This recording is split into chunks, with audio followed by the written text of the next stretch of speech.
This story shocked all of Greece and became the crime of the century. If not for a series of tragic coincidences, the case would have remained unsolved. Roula Pispirigou was born in 1989 in the city of Patras, Greece. She had a younger sister, Dimitra, who was 8 years her junior. The sisters spent most of their childhood with their grandparents. Roula was described as a rebellious girl with a strong personality. She received a medical education, training to become a nurse, but never worked in the field. Over the years, she switched careers several times, but her greatest passion was football.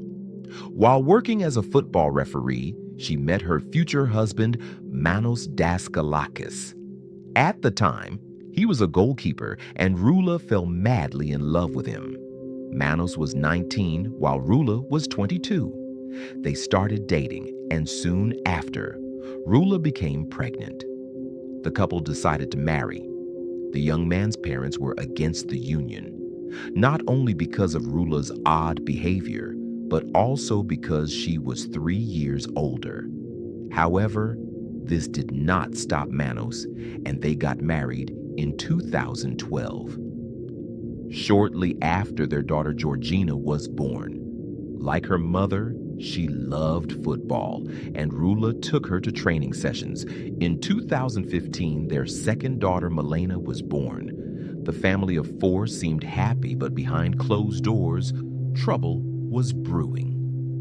The couple began arguing frequently. Roula suffered from depression and attempted suicide twice, but both attempts failed. Then, tragedy struck. On April 13, 2019, 3.5-year-old Milena passed away. The little girl had been hospitalized with symptoms of a rare illness. According to doctors, this form of leukemia was completely treatable. Milena had beaten the disease and was supposed to return home soon. There was no sign of impending disaster. Roula was with her daughter in the hospital that day. That fateful day, Saturday, April 13th, 2019, the child had been in high spirits. Milena was in good shape and even ate some grilled meat her parents had brought her. But just a few hours later, after her father left the room, everything took a sudden turn. According to Roula, she and her daughter went to sleep after her husband left. An hour later, a nurse woke them up to administer stomach medication. Then at 4:40 p.m., the child began trembling, gasping, and suffered some kind of seizure. Roula tried to help her daughter, screaming, "Milena! Milena!" When that didn't work, she ran to call the nurses. They rushed to assist, but it was too late. The child had died.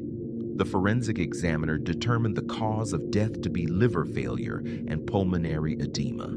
The family was devastated by the loss. The parents grew closer, and their marriage seemed stronger. In 2021, the couple welcomed their third child, Iris. They appeared happy again, and it seemed nothing could disrupt their peace. But just 6 months later, tragedy struck once more. The baby girl died in her sleep at the family home in March 2021. She had been sharing a room with Georgina. According to the forensic report, the infant died from sinus node agenesis, a degeneration of heart cells leading to cardiac arrest. This condition is typically found in elderly people and is rare in children, but doctors believed it was a congenital defect. It turned out that on that fateful night, Roula's sister Dimitra had stayed over. The baby had woken up, and Roula got up to give her a pacifier before they all went back to sleep. At 11 a.m., they entered the nursery to wake Iris, but she showed no signs of life. Panicked, Roula called her husband, begging him to come home immediately while she attempted CPR to restart the baby's heart. After unsuccessful attempts to revive her, Roula finally decided to call an ambulance.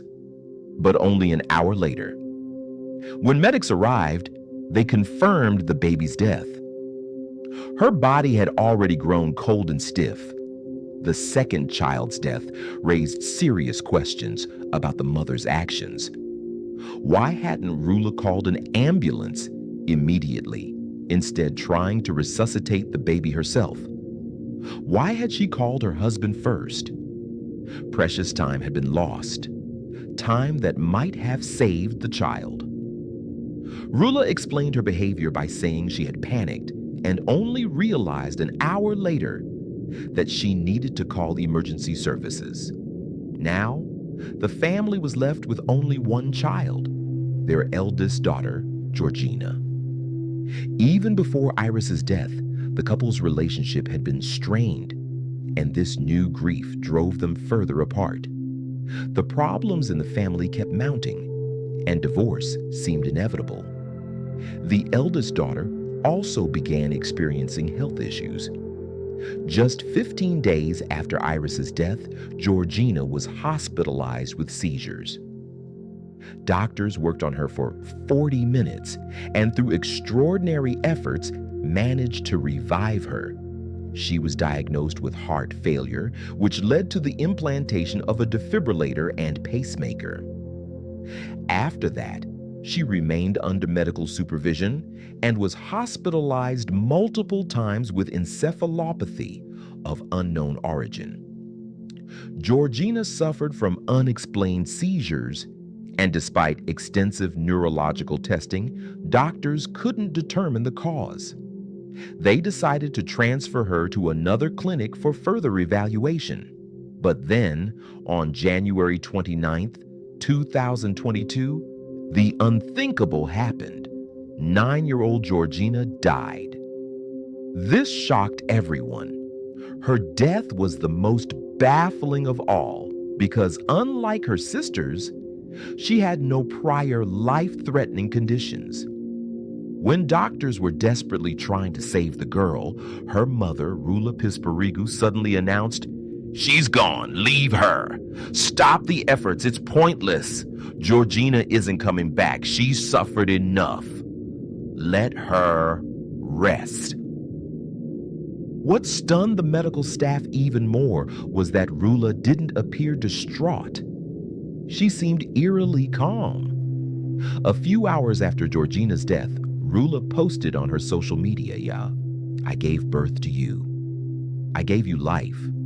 But I'm angry at you for leaving my arms empty. You were my rock, the reason I laughed, the reason I found the strength to keep going. You were a fighter until the very end. You smiled. You looked at us, unable to speak. And in our eyes, you saw our love.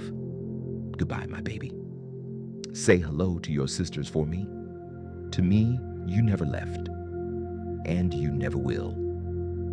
Roula had tattoos commemorating each of her children. The first was inked after Georgina's birth, and the other two were added following the deaths of her younger daughters. The deaths of all 3 girls within 3 years seemed too suspicious to ignore. In each case, the children had been in stable condition with no signs of impending death. Doctors had even expressed optimism about their recovery, only for them to suddenly pass away under mysterious circumstances. Some believed the Pispirigou family was cursed, that some supernatural force was at work. But medical professionals dismissed such theories and alerted law enforcement, prompting an official investigation. Authorities focused on Georgina's death as they had access to her medical records and body for further examination. Detectives interviewed 20 doctors across 5 hospitals in Athens and Patras who had treated Georgina. Their testimonies contradicted Roula's claims. The doctors reported that something about Georgina's case had always been off. Initially, they suspected heart problems, but tests ruled that out. Roula repeatedly complained of seizures and neurological issues, yet examinations revealed no underlying condition. She was diagnosed with gastroenteritis and psychological trauma, from losing her sisters and discharged. But soon after, Georgina was back in the hospital. Nobody could figure out what was wrong with Georgina. Doctors planned to transfer her to another hospital for more thorough testing, but they never got the chance. The girl died suddenly, despite appearing healthy. Nurses who had cared for Georgina during her hospital stays were also questioned. Their accounts matched the doctor's testimonies. They couldn't understand what had happened to her. Shortly before her death, Georgina had told them, "I feel like there's a bomb in my stomach, ready to explode." She was deeply troubled by the deaths of her sisters, Malena and Iris, and even confided in medical staff about her fear that the same thing might happen to her. For a while, Roula and Manos stood united, denying any involvement in their children's deaths. They gave several interviews trying to dispel suspicions. They spoke of the unimaginable tragedy they had endured, repeatedly emphasizing the word suddenly, as if to stress that their children had died inexplicably, without warning. Suddenly, in her sleep, she tried to breathe but couldn't, Roula said about Malena. Toxicology tests showed nothing, Manos added, regarding Iris. The doctor said there were no heart problems. He insisted about Georgina's sudden death, but the investigation continued. It turned out that Roula had been present each time her children died, all 3 times. She dismissed this as meaningless. "I'm their mother. Of course I was with them. What's so surprising about that?" "Stop talking nonsense." Manos, on the other hand, blamed the doctors. He couldn't comprehend how all the tests could come back normal, only for their child to suddenly die. Then the treatment must have been wrong, he was thought. He argued. Initial toxicology reports after the girls' deaths had come back clean. No traces of poison or drugs were found. But these tests followed standard protocols, screening only for common substances. Investigators decided to conduct additional, more advanced tests, ones that weren't routinely performed. As I mentioned earlier, in the second death, Iris, Roula had called the ambulance too late. But now it turned out that even in the Stoffiger first sister death, 3-year-old Malena, she had also delayed seeking help. She only called the nurses 35 minutes later, by which time the child's body had already begun cooling. Why had she waited so long? The forensic examiner's report noted something else. Small scratches on Malena's nose. Could they have been signs of a struggle? Then came the bombshell. Advanced toxicology tests revealed an alarming discovery in Georgina's body, a lethal concentration of ketamine, 6 times higher than the dose used in anesthesia. Ketamine isn't sold in regular pharmacies and is extremely difficult to obtain. It couldn't have entered her system accidentally. Moreover, it hadn't been used in her treatment. The timeline showed that the drug had been administered just 20 minutes before her death.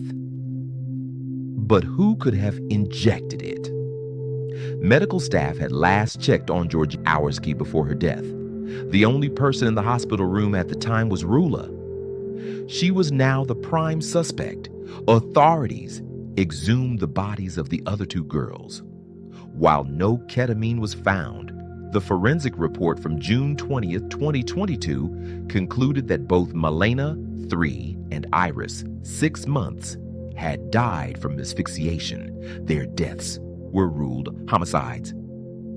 Another chilling detail, a bloodied handkerchief, was found near baby Iris's body, seized from the home. Roula had desperately asked for it back, but police refused. The arrest. Hjälper. On diset. March 30th, 2022. 33-year-old Roula Pispirigou was at home in Patras with her sister when police arrived and arrested her. She had a medical background. She could have obtained the drugs. Demetra refused to believe Roula could be responsible for the children's deaths. "I don't believe Roula would harm her own daughters, she said. "If they didn't die of natural causes and someone is to blame, let that person face justice." Roula's sister insisted that when she was in the house the night Iris died, she hadn't noticed anything suspicious. But acquaintances described Roula as cold, detached, and emotionless. Someone fully capable of such acts. During the investigation, a disturbing note was found in Georgina's notebook. "Mom, you're evil." Neighbors came forward claiming they had seen Roula violently beat her eldest daughter when she was just a baby. They had reported it to the police, who forwarded the complaint to social services. The family was placed under supervision with periodic welfare checks. Another damning piece of evidence. A text message found on Roula's phone, sent the night before Georgina's death. "You'll see what happens tomorrow." After Roula's arrest, her husband, Manos Sesim, confronted with the overwhelming evidence, became convinced of her guilt. He filed for divorce, horrified by his wife's actions and unable to comprehend her motives. Manos revealed that during Georgina's final days, Roula had been pregnant again. But he suspected the child wasn't his, as they had long been estranged. After Georgina's death, Roula immediately terminated the pregnancy. He also began questioning whether he was even the biological father of Milena and Iris. Devastated by the divorce, Roula spiraled. She texted a friend, vowing to cast a spell on Manos to stop him from leaving her. 2 weeks before Georgina's death, after Manos first mentioned divorce, Roula had even consulted fortune tellers, begging them to bind him to her, but nothing worked. What was her motive? Initially, investigators considered Munchausen syndrome by proxy, a disorder where a caregiver fabricates or induces illness in a child for attention, but this theory didn't hold. Then a darker possibility emerged: revenge.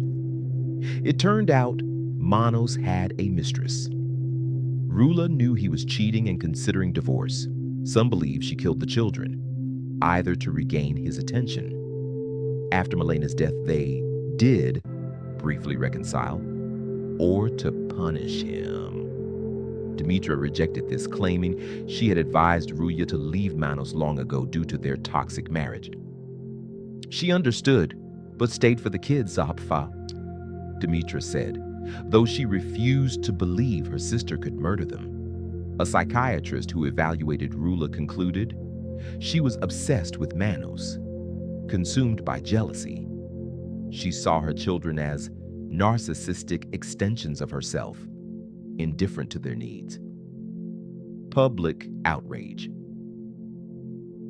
After Roula's arrest, a furious mob of 500 people that surrounded her home demanding the death penalty for the child killer. Graffiti appeared on the wall. "Death to baby murderers," a mysterious note, seemingly written by a woman, was found scrawled on fabric. "I should have let you die. Forgive me, my kindred souls. I didn't know I was saving a killer. Forgive me. I can't believe it." Its author remains unknown. The trial. The case is ongoing. Yaka Roula Pispirigou remains in custody as awaiting trial in Odessa. Roula is being held in a VIP solitary cell with all amenities. For security reasons, she has no contact with other inmates. Guards monitor her closely, fearing she might attempt suicide. She faces charges for the murder of all 3 children, but continues to deny everything. Roula insists she's the real victim, a grieving mother who lost her children, her husband, and her freedom. "This is a mistake," she claims.